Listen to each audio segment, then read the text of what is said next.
sing a happy song together, and we'll all be a happy family.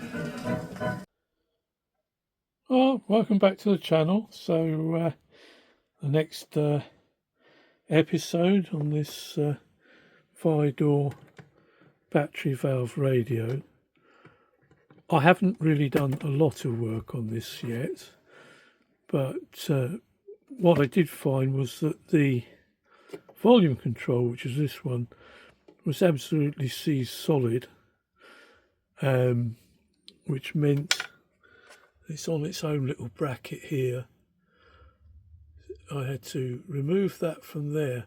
So I thought I'd mention this because luckily I looked online at somebody else who'd worked on one of these and found that these plastic knobs, the original ones, will break at the drop of a hat. And really the best way to get this off, because it was extremely tightly on there, was to actually push them up from this side. So I managed to get a pair of snipe nose pliers in between there and the knob, and then get a screwdriver in there and managed to gently lift that up without breaking it. Once it was off, I could then remove the pot from there and give it a good squirt and get it freed up. But the main thing is, yeah, I fired a little bit off the shaft, made it a little bit of a looser fit so that it won't break if I have to take that off again. So apart from connecting a couple of wires, this brown and blue one, to the filament circuit so that I can bring the leads out when I try and connect it up to some power. I haven't done any other work on that. But in order to do anything really, I need to be able to power it up, and I need some voltages. I need 1.5 volts for the filaments and 90 volts for the high tension. So I'll just put the camera up here, and hopefully I've got everything in shot. So basically I started looking in my bits box and I found an old transformer. Now I don't know what it was from. It was from some piece of equipment that got scrapped, but it has these voltages on it. So there's a 240 volts or 220 volts in, and it's got protection fuses and everything in there, which I haven't drawn on this diagram. But that's the power inside. Then I measured carefully the leads coming out of it, and I found that I had a 40 volt and 30 volts with a tapping there, giving me a winding which gives 70 volts AC. There's also a 20 volts AC and a 17 volts AC output. Now this 70 volts, allowing for the root mean square when it's been rectified to DC, it will be in the region of the 90 volts that I want. It won't matter if it's slightly low. If it's high, I can put resistors in, but I think it will be in the region of 90 volts. The next problem is this 1.5 volts, which is always the harder one to get. Now on this same transformer I've got this, which is a much higher voltage than I want. So I can use this, but I've got to get rid of an awful lot of volts, dropping resistors and a regulator. So I'm not going to use the 20 volt tapping at all. So we come on to this one. The 70 volt side was, I would imagine I can just put a bridge rectifier, high voltage 47 microfarads. A resistor, I'll choose that resistor so it doesn't drop too many volts. And then another 47 there. And that's a standard sort of HT supply. We call it HT in the UK, or we always did. Seems that these days it's called B+, but yeah, high tension HT is what I know it as, and the filament voltage being LT, low tension. But that, I hope, will give me the 90 volts, and hopefully without too much 50 hertz ripple. The current through here is really quite small, somewhere about between 10 and 20 milliamps, I think, at most. So yeah, that hopefully will work. But the problem is always, as I say, the 1.5 volts.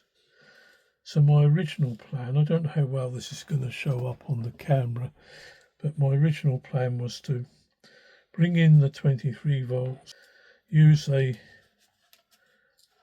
dropping resistor, which I already had because that was bought in for the tape recorder project and not used. So 39 ohms, and it's a 10 watt resistor, it's much higher than it needs to be. So it would totally easily handle the power. I think even the 1 watt would probably do. Because flowing through here is 1/4 of an amp. So that's, if we think in terms of current, which is often easier to think of in terms of current than it is in terms of voltage. So this will drop quite a bit of the voltage and share some of the load with the regulator. Now, my original plan was to use the LM317T and choose these two resistors, R1 of 220 and R2 of 330. Also, I'd heard that if you put a capacitor there, it improves the ripple rejection. So I actually built this, tried it out, and only got about 1 volt out of it as soon as it was put on load. Now, I've tried this before and I've had the same problem, that these things don't seem to like providing a reasonable amount of current at the very low end, 1.5 volts. So that, I abandoned that, and instead I decided I would try and use this circuit. So again, we've got the rectifier here, which gives me around about 21 volts, something like that, between 21 and 23 volts there. Going through my 39 ohms, which gets rid of nearly 10 volts at 1/4 of an amp. Then there's another capacitor there, which can be, I think it's around 220 or something like that. Then a 7805 5-volt regulator here with just a smaller capacitor there. I think there is one in the radio itself anyway, so it'll be even more smoothing. Now, as I've got 5 volts and I want 1.5, and I've got a current of 1/4 of an amp, the load the radio should take is around 6 ohms. And you can't just measure across it, obviously, because as soon as the filaments heat up, then the resistance changes and the current changes, but it should settle out at 6 ohms on load. So I will try testing this with a 6 ohm resistance across here.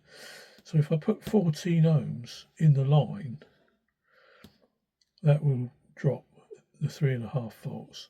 So across here I would get 1.5 volts.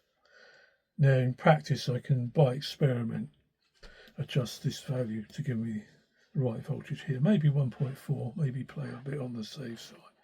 Now obviously if this load reduced, this voltage would go up, but not by much. But in practice it should be fairly consistent. If a filament went down, then obviously the radio would stop working anyway. But yeah, I think this will work. I think this will give me the right voltage at that current. I have to assume that this transformer will take 1/4 of an amp. I would imagine it will. This side, yeah, it's very, very low current. So I would think this will provide the voltages at least. Now, whether I try and build this into the radio, I think that transformer isn't too high. I think it will just fit. So it would be possible to actually build this into the radio and then have the lead coming into the side of the cabinet, or just make this up as a separate supply, put a connector or lead to the radio. I don't know in practice what will be the best approach. I sometimes think if I want to do other radios like this, it would be nice just to have this power supply as a separate entity, and I can then run different radios from it. But obviously I'd have to watch this and adjust that resistor so I get the correct filament voltage. But that's pretty much it for the time being. That's brought this one up to date. I'm just waiting for some more capacitors because I didn't have the capacitors to go here. I find I end up with loads and loads of tiny ones, 1 microfarad ones and things like that, and 2 microfarad ones, and I use all the bigger ones up for things like this. So you end up with loads and loads of very small values because I obviously buy them in kits. It's the cheapest way. But really that's the state of play at the moment. So hopefully I'll be able to come back and show a working power supply at some point. So I hope that's of interest, and thanks for watching. We'll catch you in the next one. So bye for now. Sing a happy song together, and we'll all be a happy family.